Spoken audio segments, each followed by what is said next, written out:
So the Secretary Treasurer has let you know that you're scheduled for your featured presentation. You're like, another one. Yay. What am I going to say this time? How am I going to create referrals? How am I going to create success? And that's what we're here to answer today. What to say at a BNI meeting.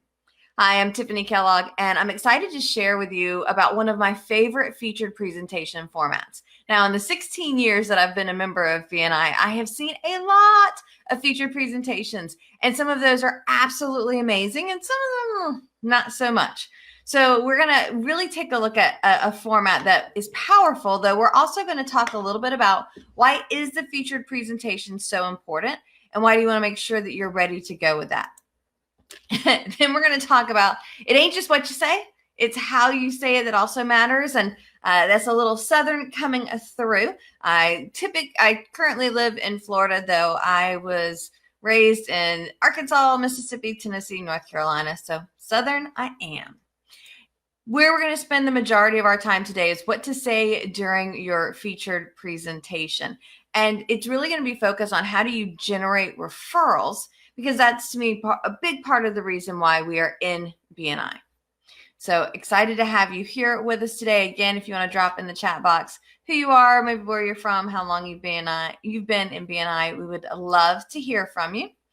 As we dive into the conversation around why is the featured presentation so important.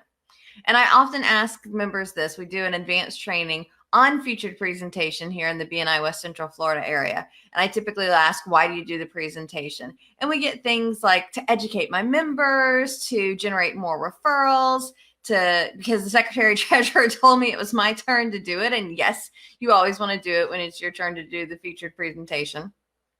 And to me, we can take everything, all of the answers, and kind of put it under one umbrella. And that's my goal. Your goal when you do your featured presentation is to compel people to like you. Because when people like you, they are much, much more likely to refer you. Now, if you happen to be the only person that does what you do in the entire world, and it's a life or death situation, I think about Dr. House, MD, that used to be on Fox on TV, who was not a nice guy, though he would help you not die. Most of us, though, aren't in a situation where we're the only one or else you die. So we do have to have people to like us if we want them to refer us. So to me, the featured presentation is so important because you want people to like you in order to refer you. And the second thing I shared we were talking about is that delivery matters. If you remember that movie, Ferris Bueller's Day Off, the Ben Stein character was Bueller. And all of the people on the screen were falling asleep, just so tired. And what we really want is for people to be engaged with us. And so part of that can be done. This is one of our eTiffanies from the Knock the Socks Off Your Audience. Yes, I'm big on my socks. That's how it goes. And so our eTiffanie is use what your mama gave you, your body and your voice, to help the audience stay engaged when you speak. And so you can do things like speed up and talk really quick, or slow down a little bit and let people catch up. Though I don't think you want to be too fast or too slow. You want to use different speeds throughout, as well as different tones, different pitches. You have a huge opportunity to utilize your voice. And it could be things like stressing important words, just like I did with voice, or repeating things 2 or 3 times so it really sinks in for people. Now, you can also use your body. And here we are on Zoom. So if you notice, I talk with my hands up here on Zoom. Now, we're not technically on Zoom. We're on Restream and Facebook Live and LinkedIn Live, but y'all get what I'm saying. Or you're watching this on YouTube. But you're seeing me in this little square. And so if I was in person, I would talk with my hands because I am a hand talker.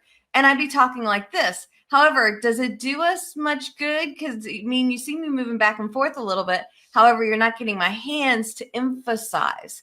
And so you can use those gestures, whether it's counting to 3 on one hand, on the other hand. There's a lot of different ways that you can use your body. Now, if you're on Zoom for your BNI meeting, it could be that you stand up. Now, I'm not saying like stand up and let us see just the torso of you, but you could stand up and, do your presentation standing, or be a little bit further back from the camera and move around a bit. You do have those opportunities. And being online, if you're watching, some people may be watching you in a 3-inch box. You want to think of, can I use props? Can I use visuals? What can I do to make this engaging? And I think that's going to be key, because I've seen some featured presentations that I'm just ready to go to sleep during. It's like, a minute's gone by. Oh, we got, however much more time you have left in your region for this. And so things like a poll, or even, hey, raise your hand, or everybody, put a smiley face up, or a party popper up. It's a good way to help people get engaged and keep them going. Now, if you happen to be in person, I think the same thing. You need to keep them engaged. And so you're probably not going to say, hey, click this reaction, or, put into the chat box. That you can certainly say a show of hands, or move around the room. So there's huge opportunity. The goal is we want to keep engaged. And I think really important is going to be maintaining that eye contact. Now, if we're in person, that's going to be, let's look around the room and try and catch people's eyes a few times through our presentation. If we are back and we're on Zoom, it's really important, I think, to maintain the eye contact with your camera. And I know it feels weird, like I'm just staring at my camera and I'm just talking to my camera and I'm not getting any feedback, especially because a lot of times we want to look at ourselves, but we want to look at the camera. We want to connect with the audience so they feel like that you're speaking directly to them. So even if you have to put a sticky note over your camera, if you have to put a smiley face, a stuffed animal, put your pet behind it, whatever you have to do to get that going, be sure to look at your camera. Now, the main reason you're probably here today to talk about our featured presentations is, what should I say? And hi, Sadiq, we're excited to have you joining us. And I'm not exactly sure. You've got a little emoji there. Let's see if I can. Ooh. Look, learning new things on Restream today. So we've got that. Thank you, Sadiq. Glad to have you joining us from LinkedIn. All right. So our featured presentation format that I want to share today is going to be what we call the 3, 3, and 3. And that really breaks down to a third, a third, a third. And so you're going to take your featured presentation and break it into 3 components. And I know some of you have 5 minutes, some of you have 6, 8, 10 minutes. It does vary depending on your region. And if you want to put into the chat box, sorry, not the chat box, into the comments, how much time you have for your featured presentation, please do that. And so you'll want to break it up into a third, a third, a third. And if it ends up being like, a quarter here and, 2 quarters there, which is a half, break it up, but ideally it's kind of about a third, a third, a third. And so the first third of your featured presentation, you're going to want to share your emotionally charged connection. And at Ascentive, that's what we call your story, or your why, what drives you, your emotionally charged connection. And what's so powerful about that is it gives people the opportunity to connect with you. And if our goal is to have people liking us, that connection is going to be powerful. So we do have here on the screen one of the eTiffanies. Again, this is from the Knock the Socks Off Your Audience. This book is all about delivering presentations, whether it's to 1 or 2 people or thousands of people. There's actually a chapter on BNI, do's and don'ts of your featured presentation. That might actually be a good video. I'll have to remember that. So our eTiffanie is the thing that drives you to do what you do. Your story, your emotionally charged connection, your ECC, is crucial in getting people to connect with you. So letting people know your why, I think, will be powerful in getting them to like you, which will mean more referrals for you. Now, if you're like, I need some more information, I'm not sure about that. If you go to YouTube, I've got a video up there. Also, I just posted yesterday in our Facebook group. So this is how you get more money, more time, and more fun with Tiffanie Kellog. And if you go to facebook.com/groups/more with Tiffanie, Tiffany's with an IE, or you can pull out your phone if you're watching this on your computer, use the QR code reader, which is now your camera, and just actually it's not a screenshot. It'll like you hold it over and then it'll say, do you want to go to Facebook? And you can say yes. I uploaded a video just yesterday. So may the 4th be with you. That would be May 4th, 2021, depending on when you're watching this video. So you can join us on Facebook if you want to check that out to learn more about your why, your emotionally charged connection. The third, so the second component of this featured presentation format is going to be sharing success stories.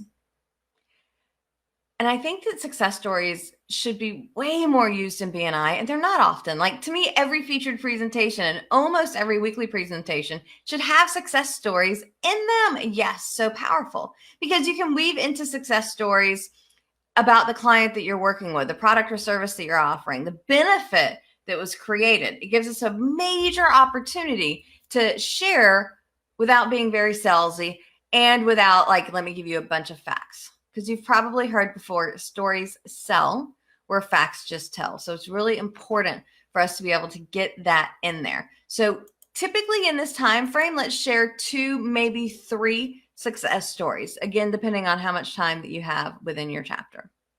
Now, the last third that we want to do is going to be our call to action. Tell us how we can help you. Sometimes people are like, here's the ideal referral for me. And while I do want to know an ideal referral for you, I think it's powerful to also share other options as well. And so to me, it's the call to action section, not just the give me referral section. Because if we think about it, if it's your first presentation in your BNI chapter, and we envision the referral confidence curve and VCP, visibility, credibility, profitability, you're probably at visibility. And so the members in your chapters may not yet be ready to give you the keys to the kingdom, though they still want to help you. Or maybe it's your 16th year in BNI and you're doing your featured presentation. However, there's new members and visitors and guests that are in the meeting who you may, again, be at visibility with. And so you want to, give them options as well. And so I think that it's powerful to share 2, 3, maybe even 4 call to actions. Yes, tell us what an amazing referral is for you. We definitely want to know how to refer you and to whom to refer you, and be specific to be terrific. I actually have a video over on YouTube that talks about how to get referrals from your clients, and you can take that same principle and apply it to here with the be specific to be terrific. Though let's come up with some other ways, other call to actions that we have. So I've got a list of 13. My lucky number is 13. I like 13, so I came up with 13 call to action. This is certainly not all encompassing. It's just it's a start. So we can ask for referrals. Do remember, be specific to be terrific. Also, when you're asking for referrals, in Incentives Ignite Your Business, we talk about the fact that there's 10 shades of a referral. And I've got a YouTube video on that as well. There's lots of YouTube videos. So if you find this content, I'll be sure when I post this on YouTube to link in the description all these different videos I'm mentioning. So 10 shades of a referral just tells us how you want to be referred. A shade 4 is I send a letter of introduction or an email on your behalf. Whereas the shade 7 is I arrange a meeting for you with the prospect that you're looking for. It gives us the context. Instead of saying a good referral for me is I want an email introduction. I'd like for you to arrange a coffee for the 3 of us.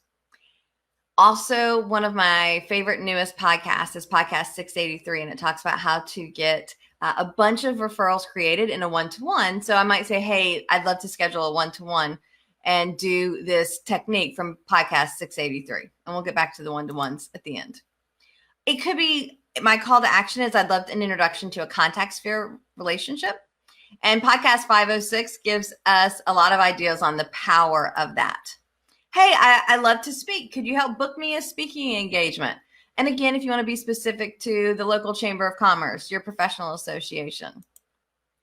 Give a testimonial. This could be in writing, on video, on Google, Yelp, any of the social media sites. Hey, write some positive things about me. Our next one, promote my upcoming events. Hey, I have an event happening on this date, whether it's an open house, an educational program, a social, a networking event, whatever it may be. You could invite me to an event. Hey, I'm looking to go to more networking events. I would love for you to invite me. So your call to action could be invite me. Hey, I've got social media stuff happening. Could you promote me on social media? I love to do interviews, whether that's YouTube, on Facebook or LinkedIn Live, or a podcast. I'd love to be a guest.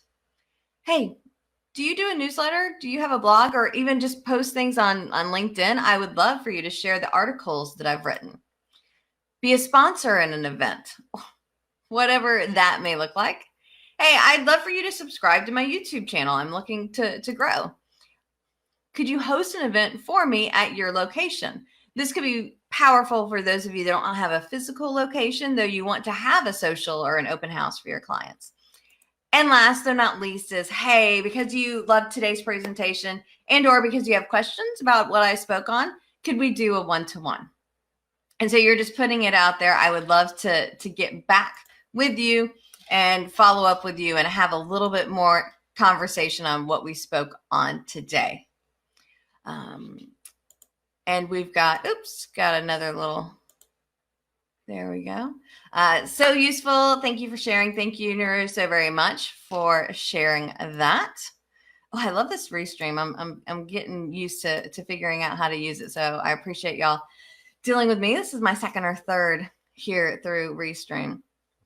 So we've got 13 call to actions to choose from. Again, do you want to use all 13 call to actions? No, too much. Pick 2, 3, maybe 4, depending again on how long you have, and you can explore this information in this conversation. So now you know one of my favorite formats for the featured presentation is 3, 3, and 3. There are several other formats. I'm going to be doing some LinkedIn, Facebook lives, and some YouTube videos soon. So be sure to subscribe, to like the page, all of that fun stuff to get more content on really how to maximize your results in BNI. And hopefully now you feel like you know what to say at your next BNI featured presentation. And I would love for you to drop in the comments below, in the chat box, wherever you happen to be watching this, when you use this featured presentation format, how does it go for you? All right, y'all, get networking, and I'll see you soon.